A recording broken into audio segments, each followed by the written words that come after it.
Okay, so today we're looking at a story. Um, yeah, this one is really interesting. It's one of those where the line between like a true spiritual leader and maybe like a con artist gets super blurry. Mhm. We're talking about Anne Hamilton-Byrne and this group called The Family that she was the head of in Australia Yeah, the for fans. decades. Yeah, So on the surface, it sounds pretty straightforward. right. You know, It seems harmless. yoga, Eastern religions, Mm. talk of enlightenment, finding yourself. Yeah. But then things get a little bit Yeah, it takes a dark turn. darker A dark turn. with allegations of abuse and manipulation. Yeah, I think what's really fascinating about the family is that they weren't like this fringe group, you know? Hmm. They amassed a lot of wealth. They had properties all over the world, actually, Wow. and had over 500 members Wow. at their peak. That's a lot of people. Yeah, and we're talking about doctors, lawyers, successful people. Yeah. You wouldn't typically think of them as Yeah. being easily swayed, you know? Duped, right? Yeah. Yeah. So that's what makes this so interesting. And we've got a whole bunch of different sources here to try to unpack this. News articles, Wikipedia, even an academic journal. Oh, wow. And it's clear that Anne Hamilton-Byrne is a very, very polarizing figure. So our deep dive today is going to try to answer this question. Was she actually gifted with like some real spiritual insight? Or was this all just an act, a calculated act to gain power and wealth? Yeah. That's what we're going to be looking at. That's the question, isn't it? Yeah. So why don't we start at the beginning with her early life? So she was born Evelyn Grace Victoria Edwards in 1921. Her childhood wasn't very idyllic. There's some evidence of hardship and potential mental health issues even within her family. Mm-hmm. And there's even records of her being hospitalized as a child. So it makes you wonder if those early experiences kind of shaped her, Right. maybe led her to want to create this very controlled community later on in life. It's possible. Trauma can definitely have a lasting impact. But I think it's also important to note that Anne was exposed to a lot of different religious and spiritual ideas at a very young age. Yeah. I mean, you have Christianity, Eastern religions, and even something called theosophy. Theosophy. Yeah, it's this kind of esoteric system that was popular in the early 20th century. Mm-hmm.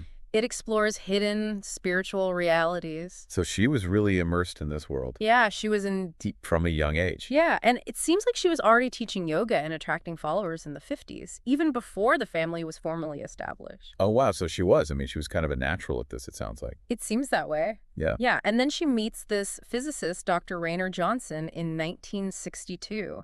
And Anne claimed that he was the reincarnation of Jesus Christ. Oh. And he became a really central figure in developing the family's belief system. This is where it gets really interesting to me, because we start to see a pattern of her forming these very significant relationships that kind of coincide with big changes in her life and the group's direction.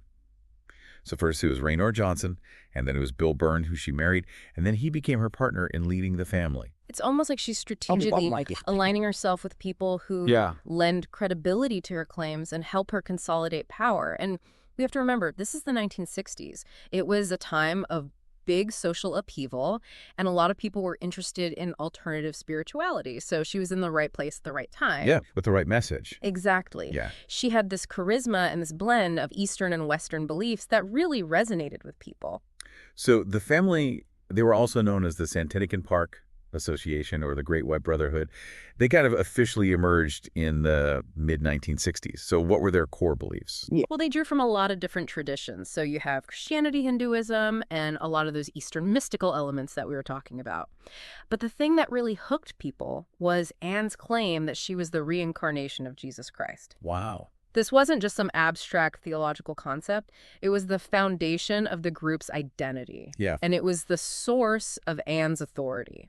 I bet that was a big draw for people. Mm-hmm. I mean, the promise of spiritual enlightenment, the chance to be part of something bigger than yourself, especially with all this apocalyptic stuff going on, people were probably pretty scared. Absolutely. You know, she was providing this compelling narrative, Yeah. this sense of urgency and purpose in a world that was feeling very uncertain. Yeah. And on the surface, at least, it offered people a sense of belonging, a sense of structure, and a path to something greater. Right. A path to something greater. Yeah. Yeah. But as we're going to find out, that surface hid a much darker reality. Yeah. So what was life actually like for the people living within the family, especially the children, that were raised at their secluded property, Kailama? Yeah, Kailama. Oh, man, Kailama. It was all about control. Like, imagine these kids being homeschooled isolated from everyone else, having to follow this crazy strict schedule. Like any little thing they did wrong, they got punished for it. And we've all seen those pictures, those creepy pictures of the kids with their bleached blonde hair, like all dressed in the same clothes, those like Victorian era outfits or whatever. Yeah. Like straight out of a horror movie. So what was the point of all that? Control, It all comes back to Anne wanting to control everything and everyone. She wanted everything to be uniform. The kids, their clothes, their hair, their behavior. Yeah. She took away everything that made them individuals so they would just fit into this hierarchy. It's so messed up. Yeah. And it gets even worse. When you start reading about the allegations of abuse, like former members have talked about being beaten and being put on these crazy starvation diets. And then get this, they were forced to take LSD. LSD. Yes. Given to children. I know. They said it was for spiritual advancement. Yeah, that's where it goes from like weird spiritual stuff to just plain evil. Right. I mean, giving a powerful drug to kids without their consent. Right. It's just wrong. It's wrong. It really shows how power can corrupt people. Yeah, when there's no one to hold you accountable. So what about the adults in the family? Yeah. Did they know what was going on at Kailama? Well, the adults, they lived separately. They had their jobs, Yeah. They seemed totally normal to the outside world. Doctors, lawyers, respected people. So how did they live with themselves, knowing that these horrible things were happening at Kailama? Yeah. Were they just choosing to ignore it? I don't know. It's a tough question. Some former members have said that they didn't know how bad it really was, Okay. but others have admitted that they knew, and they thought it was justified. For the greater good or whatever? Yeah, like it was all part of some bigger plan. Wow. It's like groupthink, when you're in a group, especially one with a charismatic leader like Anne. Right. It's easy to start seeing things differently. To rationalize things that are clearly wrong. Exactly. Yeah. And don't forget, this was before the internet and social media. Sure. Information was much more controlled back then. Right. No one was fact-checking Anne. Exactly. Yeah. So this all came crashing down in 1987 when Sarah Hamilton-Byrne, who was one of the children raised in the family, escaped and told the authorities. So what happened then? Well, her story led to a police raid on Kailama. They got all the kids out of there, got them away from that horrible environment. Wow. It was a turning point for sure. Yeah. It exposed what was really happening in the family. So did Anne Hamilton-Byrne go to jail? Well, you would think so, right? Yeah. I mean, with all the evidence of abuse. Yeah. But the legal outcome was a joke. Really? The charges of fraud and conspiracy related to the adoption scams, Right. they were all dropped. Wow. The only thing they convicted her of was making a false declaration. A false declaration after Yeah. all that Yeah. years of systematic abuse and manipulation, and that's it. It's crazy, right? Yeah. It shows how hard it is to prosecute cult leaders, Yeah. especially when their followers don't want to testify. Right. And the legal system doesn't really understand how cults work. Mm. And, and she always denied everything Of course. right up until she died in 2019. Wow. So she never really faced any consequences for what she did, Yep. for all the pain and suffering she caused. It's hard to believe. I know. So after learning all of this, how do we make sense of Anne Hamilton-Byrne? Was she a visionary or a con artist? That's the question everyone asks about the family. Yeah. I mean, on one hand, she was charismatic, Yeah. and some of her followers genuinely believed in her teachings. Right. They had real spiritual experiences. Yeah. She gave them a sense of meaning and connection. And these weren't dumb people. Mm. These were successful, intelligent people Exactly. who were drawn to her. So there had to be something to it. Yeah. Yeah. It wasn't all just a scam. Yeah, but then you have all the evidence of manipulation and abuse. She created a system to control people, to use them. Yeah, it's like she was two different people. Yeah. Like the caring spiritual leader Huh. and the ruthless manipulator. Exactly. Maybe that's how we have to understand people like her. Yeah. They're not all good or all bad. Yeah, it's never that simple. It's a mix. It's complex. Yeah. And especially when you think about how powerful belief can be Yeah. and how group dynamics work, Yeah. people just want to belong. Yeah. We all want to feel like we're part of something. Exactly. It makes us vulnerable. It does. So what's the takeaway here? Well, I think the biggest thing is that we need to be careful. Yeah. We need to think for ourselves. Of course. And we need to be skeptical. of what we see and hear. Yeah, especially when someone claims to have all the answers. Yeah, like there's some kind of guru. Right, even if they seem super charismatic and convincing. Because that's how they get you. Yeah. Yeah. Anne Hamilton-Byrne's story is a warning. Definitely. It shows us that manipulation and abuse can happen anywhere. Yeah, even today. Even with all the information we have at our fingertips. Right. It's a scary thought. It's hard not to think about, like, the historical context here.